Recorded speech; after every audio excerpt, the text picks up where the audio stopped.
It is roughly midnight on a Sunday, so technically it's Monday and I have to go into work tomorrow. And I've decided to make a video about life as a PhD math student. I might do this as a documentary type blog to put on my channel because I want to do a math channel and this seemed like a good a topic as any. So what's it about? In this folder is a real analysis PhD qualifying exam. At the university that I'm at, the way it works is that if you want to study pure mathematics, as opposed to applied math, they have a different timeline, I guess you could say. If you study pure math, you have to take 2 qualifying exams before you can do research. And the first exam is algebra, which I passed the first time I took it. And then the second is the combined analysis exam. By combined, I mean the first half is real analysis, and then the second half is complex analysis. And where I go to school to get my PhD, the analysis test is really, really hard. So hard that most people fail it the first time. People that pass it the first time are kind of, they're like freaky good. It's like they had a background before that, before entering the program. And even though I have a master's degree and I did my research in analysis, which there's some of my research there involving the Cantor set, that's just me doodles. It still didn't really help me, and my cohort, no one in my cohort that entered the program with me passed it either, so I guess I don't feel too bad about not passing, but I still wanted to pass and I didn't, so what that means for me is that I have to take it again, and I had the option of taking it back in January. My camera's a bit cockeyed, sorry. And unfortunately, I did not take it. I delayed it. I'm going to take it in August, which is several months away. If they offer it in May, I'm not sure if I'll take it, but in August, I'll definitely take it. But the thing is, though, someone did take it in January, so they burned a qualifier. And the January qualifier is this guy right here. Now, this one doesn't count, so I've taken this. So I took this test earlier today. I started at 1:30 in the afternoon, and I finished at 7:30. It took me 6 hours to do this test. And this was just the real analysis portion. We have the option of splitting the test into 2 pieces. Do the real part one day and then the complex analysis part a different day, because the test is that hard, apparently. I don't know why it needs to be that hard, it just is. The algebra test isn't that hard, but it's the way it is, I guess. So I asked my instructor, who taught real analysis this year and last year. I'm in my 2nd year, by the way. I guess I need to say that. I asked him for this copy. Never seen it before, so that I can take it on my own as though I'm taking a real test, and just to get some practice to see how well I do, to see if I've actually improved. So I took it today, and I'm going to hand it to him tomorrow, and he's going to grade it in front of me, and he's going to let me know how I did. I don't expect to have gotten all the problems right. I would be very happy if I scored like a 30 out of 50. I believe the 5 questions asked here are 10 points a pop. So if I somehow managed to get 30 out of 50 points, I'd be very happy. Because the complex analysis part is a lot more doable, especially if you know who's writing the test. And I do know who's writing the test, and I do know that he asks easier questions than the last time I took it, who was written by someone else. So if I can do well in the complex part and just try and get as much as I can with the real part, I can pass it and move on with my life and start doing research and get this PhD done. So enough stalling. I'm going to show you the problems. I don't know if I'm going to show you my answers. I think that'll take too much time. It's a lot longer than I want it to be. So there are the problems. There's the 5. So the first problem is always a theorem from the course. And I was a bit worried about what the theorem was going to be because the last time I took it, I got a weird theorem that I didn't really practice for and I missed it. And the theorem is supposed to be like the one that you're supposed to get. But for this test, you can see here it's Egorov's theorem. And I've practiced Egorov's theorem a lot. So when I cracked open the test, oh, by the way, I didn't mention this, but you can see the staples around the sides. My instructor stapled it to deter peeking so that when I took it, you know, it was like as legit as possible without it actually counting. So I didn't get to see this test up until today. So you can see the first one is Egorov's. Pretty happy to see that. I proved Egorov's in about 6 minutes. You know, I had it memorized. And then the remaining 5 hours were for these 5 problems. The guy that wrote this is notorious for writing difficult problems. So okay, let's look at them.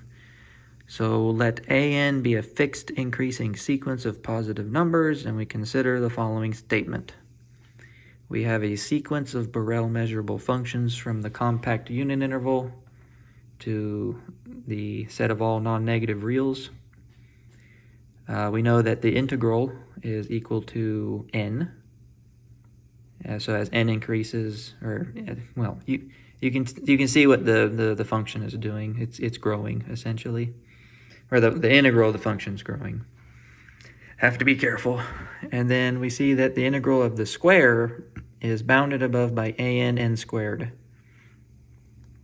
And then the claim is that under those assumptions, Fn cannot tend to 0 almost everywhere on the compact unit interval as n approaches infinity. So that's the statement. So what's the problem? The problem is show that it is true if An is a bounded sequence, but the statement is false if An is unbounded. So this problem took me a lot longer than it should have. It should have. You try and pace yourself an hour for each problem, but I think it took me like an hour and a half to do that problem. And when I got to the end, the AN bounded statement I think I proved, and the falsehood I know I proved. So I think I at least did that half.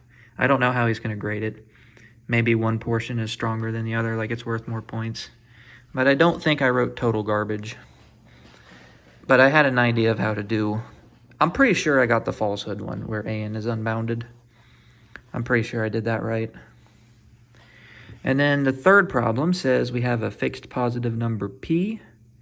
Fn and Gn are a sequence of functions on the compact interval.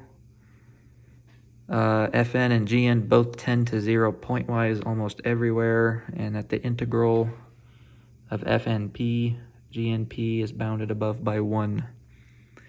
Show that you can conclude that the integral of the product tends to 0 when p is bigger than 2, but not necessarily when p is equal to 2. So I used a common trick that I've seen in a lot of these analysis problems to try and show. For p equal to 2, I'm pretty sure I constructed a counter example of where that works. I'm confident. So for 2 and 3, I came up with what did I just say? Counter examples to show that that's not necessarily true, which I'm always a bit worried about when I come up with examples. Because I'm afraid that he's like, no, you need to show that in general case. You can't just give an example. But I think it's okay here. When I saw this integral, I thought to myself, use Minkowski's inequality, but I don't think Minkowski's applies here, now that I look at it. But it's a decent problem. I used a common trick, so I don't think I wrote total garbage. I always think I write garbage when I do these problems. And then for 4, we have a real valued sequence of real functions of real variables. They're Borel measurable. We have that the absolute value of Gn is bounded above by x to the negative 4th. We have integral x squared Gn4 bounded above by 1. Show that if Gn approaches 0 in measure, then you conclude that the integral of Gn tends to 0. Now, what worried me about 3 and 4 is that they kind of have similar assumptions in a way, because here you have an integral bounded by 1, here you have an integral bounded by 1, here you have converging to 0 in measure, here you have pointwise convergence to 0. So I'm afraid, and also the conclusion, look at what they're saying. They're saying that this integral tends to 0, and here they're saying the integral tends to 0. It makes me nervous when I see two problems that are worded very similar, because then I try to solve them the same way. And it makes me pause and think, why would they be testing me over the same thing twice? You know, these problems I think are supposed to get like a good, how do you say, like, are you a jack of all trades or a master of one type of situation? So why are they testing me over the same skill? So that makes me think that I did one of the problems wrong. So what was my approach with number 4? Well, the fact that you have bounded above by x to the -4th, which is integrable on the interval 1 to infinity and -infinity to -1, makes me think that you want to use dominated convergence theorem.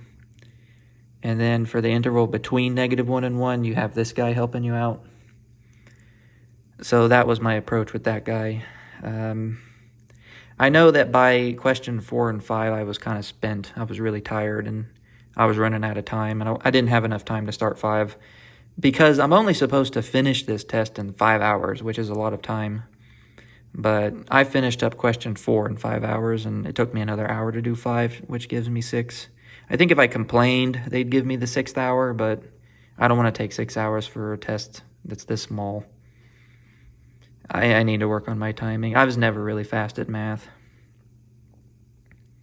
And then what do we have for 5? 5 is a weird one. It's the weirdest one on this list. It was the one I didn't really have a good... For the first 4, I kind of knew where to start. Like, I could get my feet wet somewhere. But number 5 is strange. And maybe that's embarrassing to admit, because it looks kind of like a calculus problem, but... I mean, point to the calculus book where this problem is in. What does it say? You have a sequence of real numbers. They absolutely converge to 1. You know that the sum of AJs is equal to the sum of AJ cubes, and that they equal to each other, and they're 0. And you want to show that this sum is bounded above by 1 over 1,000. Okay. So at this point, I kind of was interested in just throwing in the towel. I don't know. I wasn't sure where to start. I knew I tried looking at the bounds for sine AJ,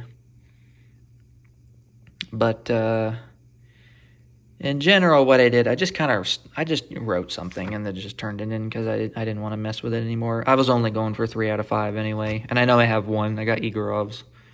And hopefully 2, 3, and 4 aren't too terrible, that I can get another 2 points in there somewhere, even if it's spread out over the 3. But for number 5, what I tried doing, and maybe I know I did it wrong, so don't criticize me too much. What I did was I looked at the tail end of, I believe, this series. I guess I can talk about it a little bit. I know that the sequence tends to 0. Otherwise, this series wouldn't converge. And then I looked at the tail end of the series. So I picked an n large enough such that for any index bigger than n, for example, that this series is bounded above by like an epsilon over 2 or something, or just an epsilon. I guess it didn't have to be epsilon over 2. And then I noticed that when ANs tend towards 0, they behave a lot like sine. So when you're near 0, AN behaves like sine of AN.